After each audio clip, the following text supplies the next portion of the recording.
Maka kita lanjutkan setelah tadi Dajjal terbunuh dan pengikut-pengikutnya juga mati. Akhirnya Nabi Isa alaihissalam menyebarkan keadilan di muka bumi dan keluarlah pada saat itu Ya'juj Ma'juj yang disebutkan dalam sebuah riwayat yang sahih. Kata Nabi SAW, Allah berfirman kepada Isa, wahai Isa, aku akan keluarkan hamba-hambaku yang kau tidak akan mampu untuk melawannya. Maka keluarlah Ya'juj Ma'juj dari dua gunung yang sedang dihimpit. Ada satu peneliti dari Mesir yang Allahu alam, saya melihat buku beliau sangat bagus, sebenarnya sistematis, dan beliau tinjau lokasi sendiri, dan di situ ada beberapa bukti-bukti secara histori dan juga dihubungkan dengan dalil-dalil. Karena pernah ada sahabat yang menemukan tembok Ya'juj Ma'juj ini, ya. Maka dia pun melapor kepada Nabi SAW dan Nabi SAW membenarkan itu, membenarkan. Artinya tembok ini bukan sesuatu yang tersembunyi, kelihatan. Maka peneliti muslim dari Mesir ini mengatakan, dan saya punya bukunya, sudah ada terjemahan bahasa Indonesia, judulnya Ya'juj Ma'juj memang. Dia memastikan tembok itu sebenarnya adalah tembok Cina, yang berada di Cina sekarang dan memang menyambung antara dua gunung yang besar. Kata Nabi SAW, kecelakaanlah bagi suku Arab karena sudah terbuka dari lubang Ya'juj Ma'juj seperti ini. Ketemukan antara jari tengah beliau dengan ibu jari. Artinya mereka sudah bisa melihat. Dalam riwayat yang lain dikatakan bahwasanya Ya'juj Ma'juj setiap hari menggali gunung itu, berusaha untuk keluar. Tapi mereka pada saat tiba malam hari karena kecapean mereka istirahat, Allah Subhanahu wa taala tutup kembali gunung itu. Sehingga besok mereka memulai lagi dari awal. Sampai nanti di saat waktunya mereka dikeluarkan oleh Allah Subhanahu wa taala. Sampai saatnya nanti mereka dikeluarkan oleh Allah Subhanahu wa taala. Jadi memang cerita tentang mereka ini akan keluar disampaikan dalam banyak riwayat. Kemudian setelah itu mereka akan keluar dengan hikmah Allah Subhanahu wa taala, dan Isa alaihissalam menyelamatkan dirinya bersama orang-orang beriman di atas gunung. Dan ada beberapa riwayat menyebutkan di Gunung Tur. Ya. Gunung Tur ini ada di Palestina kalau tidak salah, dan ada surah At-Tur menjelaskan masalah itu. Ya, yang jelas Isa alaihissalam di atas gunung, dan akhirnya Ya'juj Ma'juj mulai membuat kerusakan di muka bumi. Allah Subhanahu wa taala menceritakan tentang mereka panjang lebar dalam banyak ayat Al-Qur'an.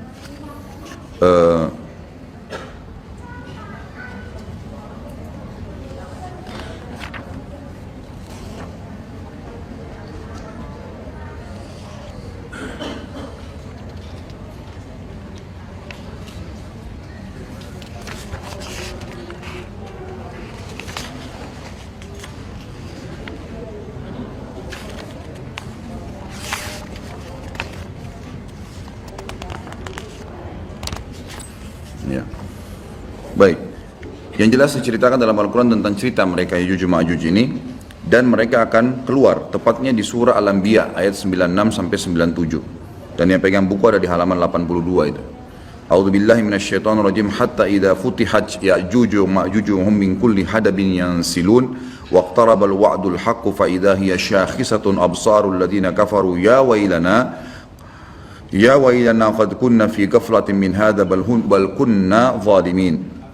Hingga apabila dibukakan tembok Ya'juj Ma'juj dan mereka turun dengan cepat dari seluruh tempat yang tinggi, dan telah dekatlah kedatangan janji yang benar, maksudnya hari kebangkitan, maka tiba-tiba terbelalaklah mata orang-orang kafir. Mereka berkata, aduhai celakalah kami, sungguhnya kami dalam kelalaian tentang ini, bahkan kami orang-orang yang zalim. Kata para ulama tafsir, maksudnya adalah orang-orang kafir pun bingung. Dari mana nih manusia-manusia? Kenapa kok membunuh semuanya? Walaupun mengatakan kami mau jadi pengikut kalian, tetap dibunuh, tidak diterima. Dan Nabi SAW menyebutkan ciri-ciri mereka. Mereka memiliki rambut yang keriting, yang mata mereka, bola kelopak mata mereka besar dan mata mereka kecil. Gitu. Kemudian mereka memiliki kulit yang mendekati kekuning-kuningan. Ya, kekuning-kuningan. Ini riwayat yang menjelaskan tentang postur tubuh, dan mereka tidak terlalu tinggi dan tidak terlalu pendek seperti manusia biasa, cuma mereka sangat beringas, dan mereka pada saat menemui siapapun mereka membunuhnya. Termasuk dalam riwayat dikatakan mereka akan memakan ular, kalajengking, semuanya akan dimakan. Dan mereka membunuh semua yang ditemui, termasuk pada saat mereka sudah membunuh orang-orang yang ditemui, hewan-hewan, semuanya dibunuh, diberantas di muka bumi ini. Maka mereka pun akhirnya mengangkat anak-anak panah mereka mengarah ke langit. Lalu dengan fitnah, Allah SWT berikan fitnah, jatuhlah anak-anak panah tersebut dengan berlumuran darah. Maka mereka mengatakan dalam riwayat Bukhari, qatalna man fil ardi wa qatalna man fis sama. Kami telah membunuh semua yang di bumi dan telah membunuh semua yang di langit. Maka mereka betul-betul membuat kerusakan di muka bumi. Maka Isa alaihissalam pada saat itu berdoa kepada Allah Subhanahu wa taala agar menghukum atau mematikan mereka, maka diijabahlah doa Nabi Isa alaihissalam. Tapi di sini Allahu alam tidak disebutkan berapa lama. Tapi ini kalau dilihat dari mereka menguasai dunia, mereka memenuhi seluruh muka bumi ini dengan penuh, ya, sampai waktu mereka mati nanti seluruh muka bumi ini kata Nabi SAW dipenuhi oleh jasad mereka. Berarti penuh, luar biasa, jumlahnya banyak. Ini tidak akan memakan waktu 1 tahun 2 tahun ini, gitu. Ini akan bisa belasan mungkin puluhan tahun, Allahu alam, gitu. Sampai akhirnya mereka sudah tidak ada yang bisa menampung lagi, maka Isa alaihissalam berdoa kepada Allah Subhanahu wa taala agar Allah mematikan mereka, dan akhirnya Allah Subhanahu wa taala mengeluarkan memberikan kepada mereka hama. Sebagian riwayat menjelaskan seperti serangga kecil yang keluar dari leher mereka, yang akhirnya membuat mereka mati semua serentak dengan satu kali mati. Semuanya tiba-tiba jatuh dan mati, dan jenazah mereka memenuhi muka bumi ini. Lalu Isa alaihissalam mengutus 4 orang dari pasukan terbaiknya Isa alaihissalam untuk turun dari gunung untuk memeriksa. Dan kata Nabi SAW, mereka lah penunggang-penunggang kuda terbaik pada saat itu. Dan kalau kalian ingin, saya akan menceritakan kepada kalian tentang warna kudanya, tentang warna baju mereka. Karena Nabi SAW diperlihatkan tentang 4 orang itu. Kemudian mereka pun keliling dan mereka menemukan ternyata Ya'juj Ma'juj semua sudah mati, dan mereka melapor kepada Isa alaihissalam. Maka Isa pun berdoa kepada Allah agar dihilangkan jenazah itu, dihilangkan mereka. Lalu datanglah burung-burung dari arah barat yang memiliki leher-leher yang panjang seperti unta, lalu mencengkeram mereka, lalu membawa mereka ke arah lautan. Setelah itu Allah Azza wa Jalla menurunkan hujan yang lebat sehingga membersihkan muka bumi ini jadi bersih. Baik, setelah itu ada riwayat yang disebutkan oleh Syekh Abu Bakar di sini, sebuah riwayat yang cukup panjang. Ini hadis diriwayatkan oleh Imam Muslim nomor 2940. Dan ini saya akan bacakan sebentar lagi.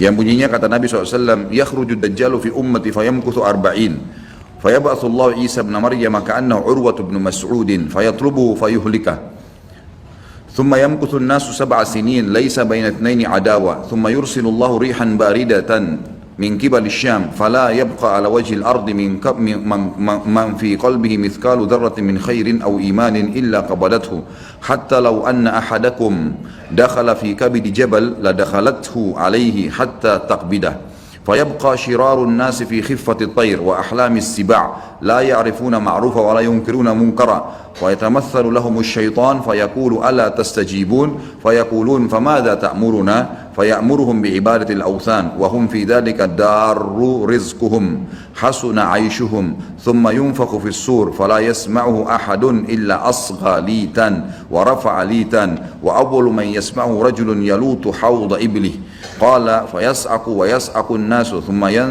ثم ينزل الله مطرا كأنه الطل فتنبت منه أجساد الناس ثم ينفخ فيه أخرى فإذا هم قيام ينظرون ثم يقال يا أيها الناس هلم إلى ربكم وقفوهم إنهم مسؤولون sebagaimana ayat jelaskan itu ثم يقال أخرجوا بعث النار فيقال من كم فيقال من كل 1999 فذلك يوم يجعل الولدان شيبا وذلك يوم يكشف عن ساق. Artinya Dajjal akan keluar di tengah-tengah umatku dan ia akan tinggal selama 40. Ini tadi sudah saya jelaskan, sekitar ada yang mengatakan 40 tahun, ada yang mengatakan 40 tahun, tapi riwayat lain menjelaskan 40 hari, tapi hari pertamanya setahun, hari keduanya sebulan, hari ketiganya sepekan, dan sisa harinya seperti hari-hari kalian. Lalu Allah membangkitkan Isa putra Maryam, ia mirip sekali dengan Urwa bin Mas'ud, ada sahabat Nabi. Maka Isa mencari Dajjal dan kemudian membunuhnya. Setelah itu manusia tinggal selama 7 tahun tanpa ada permusuhan di antara mereka. Kemudian Allah meniupkan angin dingin dari arah negeri Syam. Nah, ini saya ingin jelaskan. Jadi pada saat terjadi Isa alaihissalam sudah membunuh Dajjal dan terjadi keadilan di muka bumi, kata ulama hadis, makna hadis ini adalah setelah itu Isa alaihissalam berjalan. Ada riwayat menjelaskan Isa menyebarkan, berhukum selama 40 tahun. Lalu Isa alaihissalam menjadi hakim sampai Isa alaihissalam meninggal dunia. Pada saat Isa alaihissalam meninggal dunia, maka terjadilah tanda-tanda kiamat yang lain, yang tadi, yang sudah saya sebutkan urutannya. Setelah Isa alaihissalam meninggal, Ya'juj Ma'juj juga sudah mati, maka mulailah keluar dabbah, manusia sudah mulai lalai kembali. Kemudian keluarlah hewan melata mengingatkan, kemudian keluar kabut seluruh muka bumi, kemudian terjadi longsor, gitu kan. kemudian keluar api dari wilayah Aden, lalu kemudian terbitlah matahari dari barat itu. Namun ada satu dari hadis ini disebutkan, pada saat ya, terbit matahari dari barat, ya, di sini ada kejadian lain yang ulama sebagian masukkan ke tanda-tanda hari kiamat, sebagiannya mengatakan ini bukan, cuman pelengkap. Tapi anggap kita masukkan tanda-tanda hari kiamat sehingga ini yang nomor 12. Setelah matahari terbit dari barat, yang kata Nabi SAW, pada saat itu tidak akan lagi berguna jiwa yang meminta taubat. Dalam riwayat Bukhari dikatakan, taubat akan diterima oleh Allah selama matahari belum terbit dari barat. Kata Nabi SAW dalam hadis yang saya bacakan riwayat Muslim, setelah itu manusia tinggal selama 7 tahun tanpa ada permusuhan di antara mereka. Yang dimaksud di sini adalah mereka setelah kejadian-kejadian besar, Isa AS mati, setelah 40 tahun buat keadilan, setelah Isa AS mati ada 7 tahun setelah itu lagi tambahan, jadi 47 tahun. Tapi setelah Isa meninggal 7 tahun tidak ada permusuhan di antara manusia. Kemudian Allah meniupkan angin dingin dari arah negeri Syam. Nah ini arah angin dingin, ini adalah terjadi setelah terbitnya matahari dari barat. Maka tidak seorang pun di muka bumi ini yang di dalam hatinya masih ada kebaikan atau iman, melainkan pasti angin itu merenggut nyawanya. Hingga sekiranya ada seseorang di antara kalian yang bersembunyi di rongga gunung sekalipun, niscaya angin itu akan masuk dan merenggut nyawanya. Maka yang tersisa adalah manusia-manusia jahat yang tangkas bagaikan tangkasnya burung dan binatang buas. Mereka tidak mengenal kebaikan dan tidak mengingkari kemungkaran. Jadi setelah terjadi semua tanda-tanda kiamat besar itu, gitu kan, maka orang-orang beriman dimatikan oleh Allah Subhanahu wa taala dengan cara ditiupkan angin dingin dari arah negeri Syam. Seluruh muka bumi orang beriman habis, gitu kan. Pada saat orang beriman ini habis dan sudah ada orang-orang yang tadi saya bilang mulai membangkang setelah Nabi Isa alaihissalam meninggal, itu kan, dan dabah hewan melata yang keluar itu membawa cap. Dalam hadis Bukhari dicaplah orang-orang yang beriman dan orang kafir. Berarti sudah ada orang-orang yang kafir pada saat itu. Maka matilah semua orang-orang yang beriman. Tertinggallah orang-orang yang seperti tangkasnya tadi binatang burung dan binatang-binatang buas. Mereka tidak mengenal kebaikan, apa yang Allah perintahkan, dan juga tidak mengingkari kemungkaran. Lalu syaitan datang kepada mereka berbentuk manusia seraya berkata, apakah kalian mau memenuhi ajakanku? Mereka berkata, apa yang kamu perintahkan kepada kami? Lalu syaitan menyuruh mereka menyembah berhala. Di sini sebagian ulama hadis mengatakan syaitan memperindah dengan istilah seni dan seterusnya, kemudian patung-patung itu mulai menghiasi seluruh muka bumi ini. Jadi mereka sembah. Lalu syaitan menyuruh mereka menyembah berhala, padahal harta kekayaan mereka melimpah ruah pada saat itu, dan kehidupan mereka semuanya sejahtera. Mereka sebenarnya penuh, semua luar biasa, kehidupan sangat luar biasa. Kata ulama hadis, nggak ada lagi orang miskin pada saat itu. Kemudian ditiuplah sangkakala oleh malaikat Israfil, dan tidak ada seorang pun yang mendengarnya melainkan menoleh, melongokkan lehernya sambil mendengarkan. Dan orang pertama yang mendengarnya adalah seorang laki-laki yang sedang membersihkan badan untanya. Rasulullah SAW melanjutkan, lalu ia pun pingsan tersentak. Artinya mati maksudnya di sini, dan manusia pun pingsan tersentak, semuanya juga mati. Setelah itu Allah Subhanahu wa taala menurunkan hujan seperti hujan gerimis yang dengannya jasad-jasad manusia tumbuh kembali. Lalu trompet sangkakala ditiup sekali lagi, maka dengan serta-merta manusia bangkit sambil menunggu. Lalu dikatakan, hai manusia, marilah pergi menuju ke Tuhan kalian. Itulah sesuai dengan firman Allah, dan dikatakan kepada para malaikat, hentikanlah mereka, aturlah mereka di hadapan Tuhan, karena mereka akan ditanya. Setelah itu diperintahkan, keluarkanlah bagian untuk neraka. Dari orang-orang hadir ini masukkan ke dalam neraka. Dikatakan oleh para malaikat kepada Allah, dari berapa? Jika dijawab, dari setiap 1999. Itulah hari yang mana anak-anak bisa menjadi beruban, dan itulah hari di mana betis akan disingkapkan. Tapi dari saksi bahasan kita adalah masalah tadi, ya, Dajjal akan membuat kerusakan, kemudian beberapa kasus yang berhubungan dengan masalah kita ini. Tentu dari 11 tadi tanda-tanda hari kiamat ini sudah saya jelaskan secara global semuanya, dan ada tambahan lagi satu berhubungan dengan riwayat dan tidak disebutkan oleh Syekh Abu Bakar Sin rahimahullah, hadis sahih riwayat Imam Bukhari, Imam Muslim, tentang adanya dzu sakain, ya. Dzu sakain ini istilah dari seseorang dari Ethiopia. Dan ulama hadis meletakkan ini bukan tanda-tanda hari kiamat, tapi termasuk rangkaian kejadian yang terjadi pada saat orang-orang sudah mulai menyembah berhala. Jadi tadi itu sebelum terjadi kiamat, orang-orang mulai menyembah berhala kembali, sampai akhirnya Allah tiupkan sangkakala. Pada saat terjadi fase itu, ada satu orang dari Ethiopia yang datang menuju ke Mekah. Lalu dia menghancurkan Ka'bah batu demi batu. Kata Nabi SAW, akan datang seseorang yang dhu sakain, maksudnya sak ini betis. Betisnya kecil sekali orang itu, saking kurusnya. Dan tidak ada lagi orang menyembah Allah pada saat itu. Orang tidak tahu lagi nilainya Ka'bah. Maka tidak ada lagi orang beriman, semua sudah diambil ruhnya dengan, dimatikan tadi dengan angin itu. Maka tidak ada yang tahu nilainya, dia pun datang lalu dia mencabut-cabut. Kata Nabi SAW, saya diperlihatkan oleh Allah pada saat dia mencabut-cabut bantu Ka'bah itu dan akhirnya membuatnya rata dengan tanah. Gitu kan? Ini termasuk kejadian yang terjadi pada saat memang sebelum ditiup sangkakala. Ini tambahan informasinya. Gitu kan? Seperti itulah. Jadi ini tanda-tanda kiamat semua yang pasti akan terjadi sampai nanti akan dibangkitkannya manusia, gitu kan. Dalam riwayat lain, riwayat Imam Muslim nomor 2949 di halaman 89 kalau teman-teman yang pegang buku, la taqumus sa'a illa ala syirarin nas. Tidak akan pernah terjadi hari kiamat ya sampai ya kecuali pada orang-orang yang jahat, kecuali pada orang-orang yang jahat. Ada beberapa dalil yang saya akan bacakan sebagai penutup dalam bahasan kita sebelum pindah ke dalil aklinya tentunya. Tadi sampai terakhir saya baca surah An-Naml ayat 82 dan akhirnya saya hubungkan dengan tanda-tanda hari kiamat di halaman 82. Sekarang saya bacakan juga Anbiya 96-97 sudah saya bacakan tadi, Ya'juj Ma'juj. Sekarang saya bacakan surah Az-Zukhruf ayat 57 sampai 61 yang bunyinya a'udzubillahi minasyaitonir rajim walamma duriba ibnu maryam mathalan idza qaumuka minhu yasiddun wa qalu alihatuna khairun am hu ma darabuhu laka illa jadala bal hum qaumun khasimun in huwa illa abdun an'amna alaihi wa ja'alnahu mathalan li bani Israil walau nasha'u la ja'alna minkum malaikatan fil ardi yakhlufun wa innahu la ilmun lis-sa'ati fala tamtarunna biha wattabi'un hadha siratun mustaqim.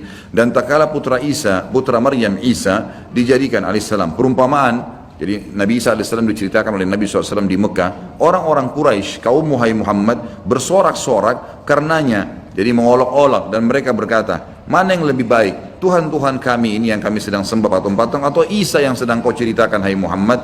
Mereka tidak memberikan perumpamaan itu kepadamu melainkan dengan maksud membantah saja. Sebenarnya mereka adalah kaum yang suka bertengkar. Isa tidak lain hanyalah seorang hamba yang telah kami berikan kepadanya nikmat kenabian dan kami jadikan dia sebagai tanda bukti kekuasaan Allah untuk Bani Israel. Dan kalau kami kehendaki benar-benar kami jadikan sebagai gantimu, ganti kalian semua hai manusia, di muka bumi ini malaikat-malaikat yang turun-temurun bisa juga saya ciptakan, kata Allah seperti itu. Dan sungguhnya turunnya Isa itu pertanda akan datangnya hari kiamat. Karena itu janganlah kamu ragu-ragu tentang kiamat itu dan ikutilah aku, inilah jalan yang lurus. Tapi saksi bahasan dari panjang ayat ini adalah turunnya Isa merupakan pertanda datangnya hari kiamat. Jadi menguatkan apa tadi yang kita sebutkan tanda-tanda hari kiamat itu.